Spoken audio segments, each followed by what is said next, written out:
Hi, my name is HHHilder. My family have been developing property in Surrey and Hampshire for over 100 years. By watching this video, I can only assume that you're about to undertake a form of building works on your house. This video is for you.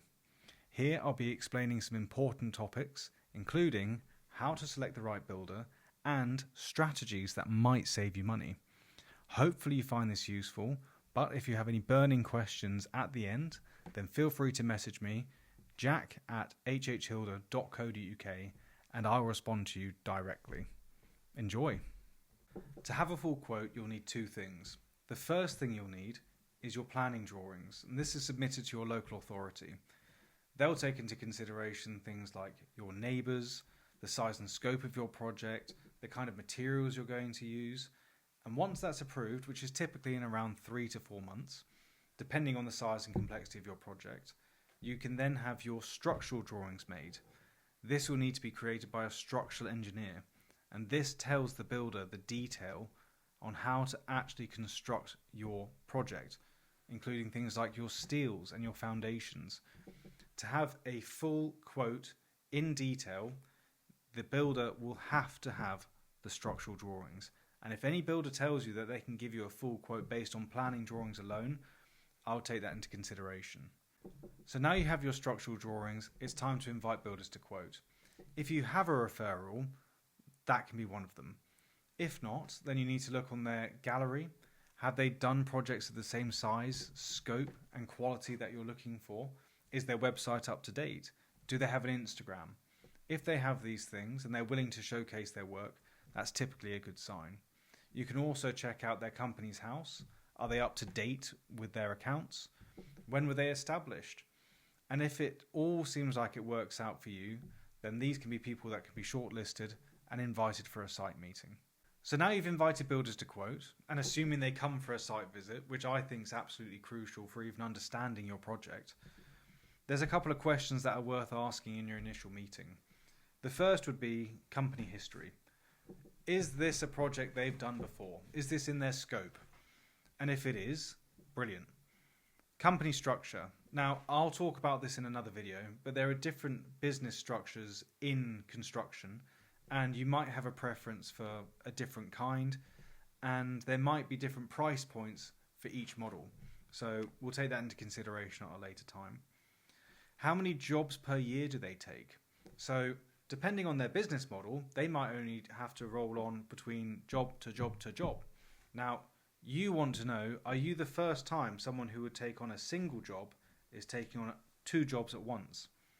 Right? So that's something that's quite crucial to understand, because now you've had split time and that's inexperience.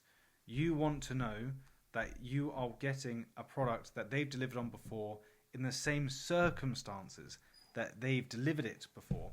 And if that's not the case, then you really need to take that into consideration. You also need to understand their future plans. Is it going to be the case that you start a project with them and they take on more projects than they're used to having beforehand? If that's the case, then you might have delays, labour shortages, cash flow issues from their part, or pressure from you to pay on times that you weren't expecting beforehand. That might lead to an unpleasant experience, or even them going bankrupt and you being left with a project that's not quite finished. These are questions that are absolutely crucial to understand, and I really highly suggest that you ask them during your first meeting. So now you've had your site visit, the builders are going to go away, they're going to figure out the numbers, and they're going to come back and they're going to present you with different quotes. Now, there's different ways of presenting a quote that might imply something different, right? So if a builder comes back with just a headline item, then it's not an issue in itself, but you have to question, how did they get to that number, right? So it's perfectly reasonable for you to come back and say, can you just break this down a little bit further? And if there's resistance to that, then you need to start questioning, can I work with this builder reasonably? Remember, some of these projects go on for 6, 8, 12, even longer, right? So if they're not willing to provide this detail now, what does it say about their professionalism and their ability to give you that extra mile, right? It might not be a problem, but it's something you need to take into consideration. Another version might be a full QS report. Now, a full QS report looks great and it's really detailed. It's got every single thing in there, all the numbers, all the prices, amazing, right? Well, there are some implications you need to take into consideration there as well. So if a builder has just sent it off to a professional who's given these back, do they understand the numbers? And if they don't understand the numbers, then how do they have confidence of what you're signing is actually true? Right? It doesn't mean that you have to have an in-house costed team, but if it's outsourced, then you start having to question these things. It also, more significantly, means that if they've broken it down by exact quantities, you need to understand that you've asked for this to be quoted and this has been presented. The quote supersedes what you've requested, because if you've signed that the quote is what you want, the quote is what you're going to get, right? So if it says 12,000 bricks, how are you meant to know how many bricks are going to go on there? If it becomes excess of 12,000 bricks, you've got to pay the difference. So you need to have absolute faith that this quantity surveying report and all these absolutely specific numbers are legitimate to be able to proceed without any uncertainty that there's going to be mistakes in there. And I can say with experience, it's incredibly difficult to come up with exact figures, right? Another version of doing things is the way that we do things, which is basically we'll go away, we'll figure it out in-house using our experience, we'll go out to different trades, we'll figure this out, we'll pull in a load of quotes and we'll itemize and list, right?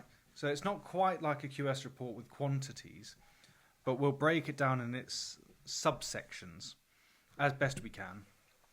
And then what we'll do is we'll have a roundtable meeting. So we'll have a roundtable meeting, we'll sit there and we'll go through our quote and we'll make sure that you understand at each single point how we've come to those numbers. Do they seem reasonable? And if any numbers don't seem reasonable, then we're happy to go away and find a new quote or figure out where we may have gone wrong, right? So that's how we do things. We're trying to operate on the basis of utter transparency, using our experience and using the quality trades that we have at our disposal. Or there's a QS, which can just be outsourced, sent back. Is there uncertainty? Potentially. Or there's just a headline item, okay? And in between that, there's different versions, but everything has a bit of an implication on what you can expect as a service moving forwards.